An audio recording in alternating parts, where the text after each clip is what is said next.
Hello and welcome to this video in the series about each of the new constituencies. For this video we'll look at one of the new constituencies in the East Midlands.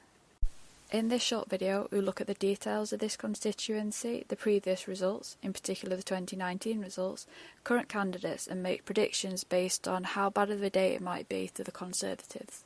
Please comment below for anything you'd like to see and subscribe to our channel to see new updates that we'll do and discussion videos as the election gets closer. There are lots of changes with boundaries in the next election, so we're going to give a quick overview of how the boundaries are changing and how it's going to affect each seat. Only 65 seats, or 10% of the seats, are staying the same, so here we're going to compare how the new seat compares to the main one that is replacing. There are some huge changes, such as the City of Chester, which now has 2 seats, but some seats are being completely dissolved, with populations moved to neighbouring seats. So why are the boundaries changing? Every so often there are boundary changes to represent the current population movements. Some of them are based on land without any population, and some of them are just because of population, for example new housing estates. 2021 was the census year, which has helped inform these changes. The last major change in the boundaries was 2010. Now let's look at some of the details about the constituency. There are 8 regions in England, with Scotland, Wales and Northern Ireland on a country basis. There are 32 seats in Wales, 57 in Scotland, 18 in Northern Ireland and an average of 60 in each of the English regions. The population can vary hugely. The highest is nearly 152,000, which is in Birmingham Ladywood, while the lowest is less than 27,000, which is in the Western Isles of Scotland, which also has the lowest electorate at 21,000. The average population is 103,000 and the average electorate is 73,000. The largest area is the most northerly mainland seat, which is Caithness, which is nearly 12,000 kilometres squared, or approximately 100 times the size of Manchester. The average is 380, while the smallest is only 6.8.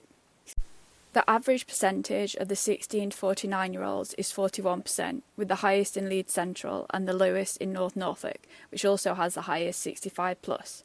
The average 65+ is 38%, with the minimum at 15%, which is in the area around Canary Wharf. Density averages nearly 1,400, with the highest in Bethnal Green and the lowest in Caithness. There is no boundary change, so it's as you were. When we're looking at the winner in 2019, it's a bit more relevant to the seats that are now made up from multiple old seats. Nevertheless, this is the result from 2019, with the winner and whether the seat was held or it changed. Here are the winning party and those that came second, and also the majority. The size of the majority is key when considering how this seat might change. Maybe not so much when there's a big Labour majority or Lib Dems, but for pretty much any Conservative seat, it's possibly not considered safe, bar a very extreme few. The same to the SNP. Some of these are really up for grabs, particularly for Labour and the Lib Dems. Here we see the vote share at the last 4 elections for the 5 main parties in England: the Conservatives, Labour, Lib Dem, Green and a combination of Brexit or UKIP. The Brexit UKIP vote was distorted in some constituencies in 2019 because if they were held by the Conservatives in 2017, they didn't stand against them. Nevertheless, we can see the changes that occurred throughout the different elections. This is a list of candidates that are on the ballot paper for this constituency. This is now a finalised list as the deadline to register as a candidate has passed. In these forecasts, we expect the seat to remain the same. Thank you for watching this video. We hope you learned a lot about the new constituencies. Please subscribe to our YouTube channel, follow us on Instagram and Twitter.